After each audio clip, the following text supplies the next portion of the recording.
Hello friends, welcome back to my channel. আশা করি সবাই ভালো আছো, আমিও ভালো আছি। দেখো, একটা কমিউনিটি পোস্টের মাধ্যমে টিনার প্রতি একটা মিউচুয়াল সেটেলমেন্টের নিউজ কিন্তু পাঠানো হলো। এটা কি তোমরা বুঝতে পেরেছো? কারণ বেচু এখন চাইছে মিউচুয়াল সেটেলমেন্টে আসতে। এই সেটেলমেন্টের চেষ্টাও আগেও করেছিল, এখন আবার একজন কর্মীর মাধ্যমে করবার চেষ্টা করছে। তো অবভিয়াসলি এই আমাদের মতে কি করা উচিত, কি করা উচিত নয়, সেটা আমি ভিডিও শেষে জানাবো। তোমরা টোটাল ভিডিওটা দেখো এবং সঙ্গে থেকো।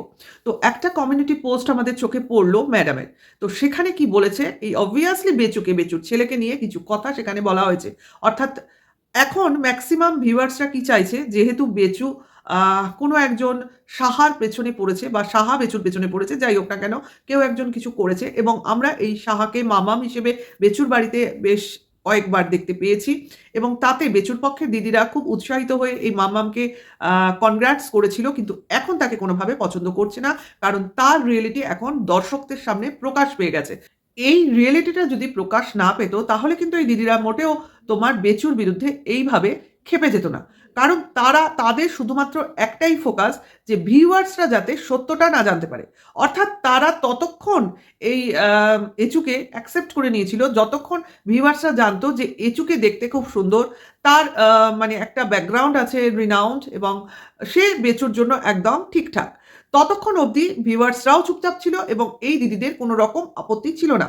কিন্তু যেই মুহূর্তে এই সোনুর মাধ্যমে এই সাহার টোটাল ক্যারেক্টার আমাদের সামনে একদম খোলা বইয়ের মতো হয়ে গেল, অর্থাৎ আসল সত্যটা বেরিয়ে আসলো, তখনই এই দিদিরা গেল গিয়ে ক্ষেপে, যে ভাই এখন আমরা ভিউয়ার্সদের কি করে বোঝাবো, কারণ ভিউয়ার্সরা একে তো কোনোভাবেই মানবে না। কারণ ভিউয়ার্সরা অর্থাৎ নিট অ্যান্ড ক্লিন টাইপের মহিলাকেই বেচুর পাশে তারা চায়। তো সেখানে এমন এক মহিলার চরিত্র তাদের সামনে চলে আসলো, তাদের মতে সে যে কিনা টিনার থেকেও খারাপ, ঠিক আছে? এবং তার চরিত্র মানে কি বলবো, মানে টিনার আশপাশ দিয়েও যায় না, এরম ব্যাপার, মানে সেই লেভেলে। তো সেইখানে দাঁড়িয়ে এদের মুখে যে তখনই চুনকালি পড়ে গেছে, এরা কিন্তু বুঝে গেছে। তো তখন থেকেই তারা কি শুরু করেছে, ভাই বেচুকে সাবধান করতে শুরু করে দিয়েছে। অর্থাৎ বেচুকে অনেক বোঝাবার চেষ্টা করেছে যে তুমি এখন এই মেয়েটাকে কোনোভাবেই ফোর ফ্রন্টে এনো না।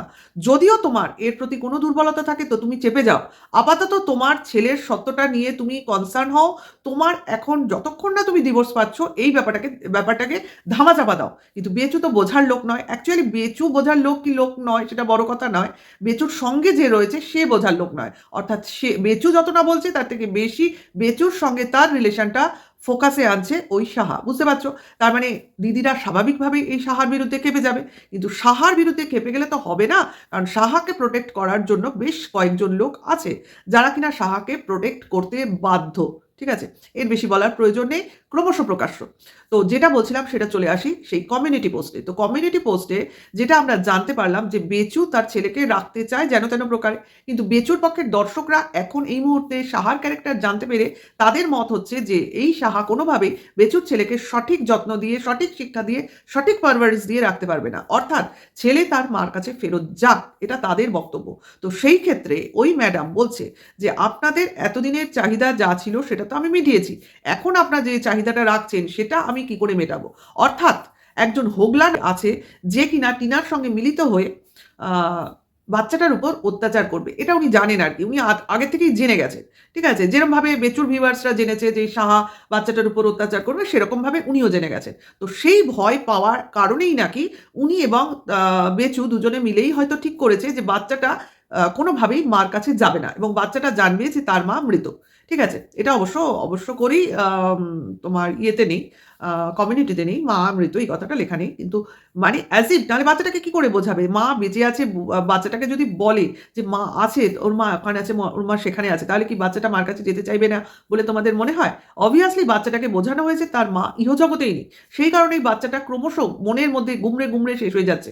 আরে বাচ্চাদের মন, বাচ্চারা অনেক কিছু ভাষা দিয়ে প্রকাশ করতে পারে না, মনের মধ্যে গুমড়ে থাকে। তার জন্যই বাচ্চাটা কিন্তু ডে বাই ডে শরীর খারাপ হচ্ছে, তার ইমিউনিটি লস হচ্ছে এবং ক্রমশ বাচ্চাটা থিতিয়ে পড়ছে। দেখো খেয়াল করো, আগে প্রথম দিকে বাচ্চাটা যত চঞ্চল ছিল কিন্তু ডে বাই ডে স্কুলে যাওয়ার পর ও যখন ধীরে, ধীরে বুঝতে পারছে যে ওর অন্যান্য বন্ধু-বান্ধবের মা রয়েছে, কারণ বাচ্চাটা কিন্তু বহুবার আমরা বলতে শুনেছি সেই নন্দনকাননের কথাটা মনে করো, সব জন্তু জানোয়ারের মা রয়েছে কিনা জিজ্ঞাসা করছে। তার মানে এই ধরনের প্রশ্ন কিন্তু অনেক সময়ই করে, যেগুলো আমাদের চোখের সামনে চলে আসে না, কারণ এডিট করে বাদ দিয়ে দেওয়া হয়।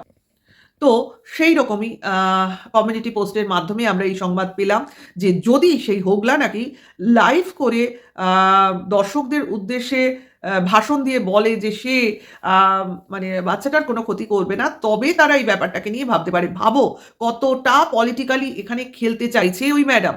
অর্থাৎ আমরা প্রথম থেকেই যেটা জানি যে টিনা বেরিয়ে এসছে তার বাবা-মার হাত ধরে। কিন্তু এরা রটাচ্ছে যে কোনো কারোর হাত ধরে, তার প্রেমিকের হাত ধরে নাকি বেরিয়ে এসছে। যাই হোক, সেটা তো আমরা দেখতেই পেয়েছি কার হাত ধরে, কোথায় আছে, এখন কি করছে বা কোথায় কাদের সঙ্গে ও দিনগুলো কাটাচ্ছে। তা সত্ত্বেও এরা যেকোনোভাবে ওর সঙ্গে কাউকে জড়াতে চাইছে এবং সেই কারণেই এখানে পলিটিক্স করে খেলার চেষ্টা হচ্ছে কারোকে বলানোর জন্য। এই বলানোটা যদি হয়ে যায় তাহলেই কিন্তু প্রমাণ হয়ে যাবে যে সেই ব্যক্তিটা টিনার সঙ্গে যুক্ত রয়েছে। এই রকম পলিটিক্স এরা খেলছে। এইবার যদি সেটাও না হয়, সেক্ষেত্রে আরেকটা চাল কি ছুড়ে দেওয়া হলো যে এইবার ওরা মিউচুয়াল সেটেলমেন্টে বসতে চাইছে এবং সেটা ক্যামেরার সামনে নয়, অর্থাৎ ক্যামেরার পেছনে। তার মানেই বোঝো যেন তেন প্রকারে ওরা চাইছে টিনাকে এনে এর মধ্যে ঢোকাতে এবং টিনাকে ফাঁদে ফেলতে।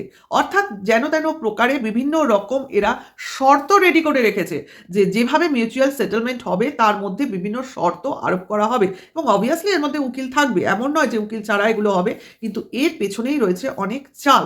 তো যাই হোক, তো আমি বলবো টিনাকে যেরকমভাবে আইন মেনে চলেছে সেই রকমভাবেই আইন মেনে চলতে।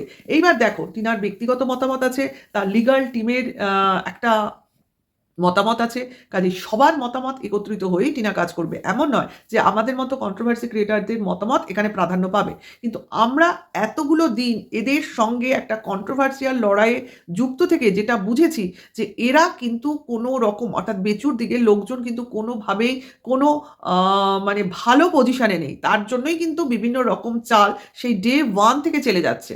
অর্থাৎ তারা কিন্তু অনেকটাই মানে প্রবলেমে রয়েছে এবং নিজেরা সেই প্রবলেম থেকে উদ্ধার পাওয়ার জন্যই টিনাকে নানানভাবে ফাঁদে ফেলার চেষ্টা করছে সেই প্রথম থেকে। এবং প্রথম দিকে কিছু, কিছু ক্ষেত্রে সমর্থ হয়েছিল কারণ ওই উকিল ভেতরে নানান রকমভাবে ভুল বুঝিয়ে কিছু কাজ করিয়ে নিতে পেরেছিল। কিন্তু এখন আর সেগুলো কিছু করতেও পারছে না। আবার ভেতর থেকে টিনারা কি করছে সেভাবে কিছু জানতেও পারছে না। আর সবথেকে বড় কথা, টিনার লিগ্যাল টিম যে একটা সঠিক প্রসেসিং এ রয়েছে তার জন্য এরা নানান রকম ফ্যাসাদে পড়ছে। এরা কিন্তু কিছু করছে না। এরা যা কিছু টিনা করছে সেগুলোই শুধু তোমার ফেস করে চলেছে। সেই ফেস করতে, করতে নানান রকম সমস্যায় পড়ছে। সেই সমস্যায় পড়ছে বলেই এই চালগুলো দেওয়ার চেষ্টা করছে। আসলে কি বলতো? যে প্রসেসিংটা চলছে সেটা যে একদম ঠিকঠাক প্রসেস সেটা এখন কিন্তু আমাদের কাছে পরিষ্কার। এই প্রবলেমটায় অ্যাকচুয়ালি যারা পড়বে তারাই কিন্তু টেনশনে রয়েছে এবং এখন যে অবস্থাটা ক্রিয়েট চলবে আগামী দিনগুলোতে, তাতে মানে বেচুর এখন যে পরিস্থিতি, ছেলেটাকে যে কোনোভাবেই ভালো পজিশনে নেই, রাখতে পারছে না, নানান রকম প্রবলেমে ভুগছে। তার থেকে আমার যদ্দূর মনে হচ্ছে এই চাইল্ড কমিশন তো পুরো ব্যাপারটা দেখছে। তো তার থেকে তারা হয়তো সেরম কোনো ডিসিশন নেবে আগামী দিনে যাতে কিনা যে ডিসিশনটা বেচুর ফরে মোটেও যাবে না। কারণ বেচুর এখন অবস্থা কিন্তু টোটাল সঙ্গীন। যেমন বেচুর ফাইন্যান্সিয়াল কন্ডিশনটাও সেরকম ভালো নেই। বেচুর মানে কি বলবো, লোক বলটাও সেরমভাবে নেই। তারপর বেচুর তো একটা সুন্দর ইমেজ তৈরি হয়েছে। তো সেই ক্ষেত্রে সমস্ত ক্রাইটেরিয়া বা সমস্ত বেচুর পক্ষে সবকিছুই কিন্তু এখন আম নেগেটিভিটিতে ভর্তি। কাজেই এই মুহূর্তে সবকিছুই কিন্তু বেচুর এগেইনস্টেই যাবে। আমার যদ্দূর মনে হয়। সবই অনুমান ভিত্তিক বলছি কিন্তু। কারণ অবস্থা বুঝে ব্যবস্থা বা অবস্থা বুঝেই আমার অনুমান ভিত্তিক কথা। কাজেই দেখো টেনশন যার হওয়ার তাকে দেখলেই তোমরা বুঝতে পারবে। আর অপরদিকে টিনাকে দেখো, ও কিন্তু খুব পিসফুলি আছে এবং উইথআউট টেনশন আছে। কারণ ও জানে ওর টেনশনের, ওর প্রবলেমের দিন কিন্তু শেষের পথে। আর কিন্তু টেনশন করার কিছু নেই। নেক্সট দিন ওর ভালো আসতে চলেছে। আর যে মেয়েটা মানে কি বলবো, লিগ্যাল ওয়েতে সব কাজ করবে, যেমন ও কিছুদিন আগে বলেছিল যে, "দেখো ভাই, যে পথে ও চলছে সেটা একটু লেন্দি হলেও কিন্তু ও চায় যে লিগালি এগোতে। মানে কোনো একা-বেঁকা পথে এগোতে না। মানে যদি যে কাজটা ও করবে সেই কাজে সাকসেস আনতে গেলে এবং পার্মানেন্ট সাকসেস আনতে গেলে ওকে স্ট্রেইট ওয়ে যেতে হবে। কোনো বেঁকা রাস্তা ফলো করার কোনো প্রয়োজন নেই এবং টিনা সেটা করবে না। সেটা আমাদের বহুদিন আগেই জানিয়ে দিয়েছিল। তো সেইভাবেই ও চলছে এবং তাতে আমাদের বা আমাদের পক্ষের অনেক ভিউয়ার্সদের বিরক্তির কারণ হলেও কিছু করার নেই। কারণ বহু ভিউয়ার্স আমাকে এসে এমনও বলেছে, "আজ থেকে ওকে দেখছি না, ওর চ্যানেল ফলো করছি না" ইত্যাদি, ইত্যাদি বলেই ছিল। তো আমার সেটাই একমাত্র বক্তব্য ছিল যে, "ভাই কিছুদিন ওয়েট করো। কারণ রেজাল্ট তো কিছু একটা আসতে চলেছে। তো সেই রেজাল্ট আসতে চলেছে তার প্রমাণ হচ্ছে এই কমিউনিটি পোস্ট।" ভাই সেইরকম পজিশন না থাকলে কি কেউ এই মিউচুয়াল সেটেলমেন্টে বসতে চায়? তো এইখানে তো ফোকাস করো। তো এই মিউচুয়াল সেটেলমেন্টে বসতে আসার জন্য এই প্রপোজালটা দেওয়াই হচ্ছে যে এরা কোনো আম ভালো অবস্থাতে নেই। ঠিক আছে? অর্থাৎ লিগালি এরা ঠিকঠাক পজিশনে নেই। এরা প্রবলেমে রয়েছে। তো সেই প্রবলেম থেকে বাঁচার জন্যই এই মিউচুয়াল সেটেলমেন্টে আসার জন্য আহ্বান করা। তো নেক্সট স্টেজ দেখা যাক যে এর পরবর্তী কি পজিশন আসতে চলেছে। তো আমার এটাই মনে হলো। তো একটা লাইভ তো তারপরেও হলো। যদিও আমার লাইভটা দেখা হয়নি। তো লাইভটা দেখে নিয়ে পরবর্তী একটা ভিডিও আবার করব। কারণ ভাই এরা যখন তখন লাইভ করে সবসময় তো দেখা সম্ভব হয় না। তো দেখব, দেখে নিশ্চয়ই সেটাকে নিয়েও কিছু বলব। আবার কিছু নতুন জানতেও হয়তো পারতে পারি। কারণ সব জিনিস যে সব জিনিসের যে সত্যতা থাকে তা তো না। অনেক কিছু এখানে রং-টং চড়িয়ে বলা হয়। আসল সত্যি কথা মোটেও বলা হয় না। কারণ ওই যে প্রোপাগান্ডা নিজে আমি হনু, আমি অমুক, আমি তমুক এই জিনিসটা জাহির করা প্রচণ্ড পরিমাণে চলে। তো সেটার আসল সত্যটা আমরা ধীরে, ধীরে ক্রমশ জানতে পারছি ভাই। না হলে এইভাবে কাউকে মানে নিজেদের দলের লোককেও যারা এরকম নিচু দেখাতে পারে তো সে কোন স্তরের মানুষ সে তো সবাই ধীরে, ধীরে বুঝতে পারছে। তো ভিডিওটা আর বাড়াচ্ছি না। খুব তাড়াতাড়ি আবার একটা নতুন ভিডিওর সঙ্গে তোমাদের সামনে আসবো। নতুন ভিউয়ার্স হলে সাবস্ক্রাইব করে অল নোটিফিকেশনটা অন করে দিও। আর এখনকার জন্য এইটুকু। তোমরা অবশ্য করেই ভিডিও ভালো লাগলে লাইক, কমেন্টস করো। নেক্সট ভিডিওর ওয়েট করো। এখনকার জন্য এইটুকু। টাটা, বাই।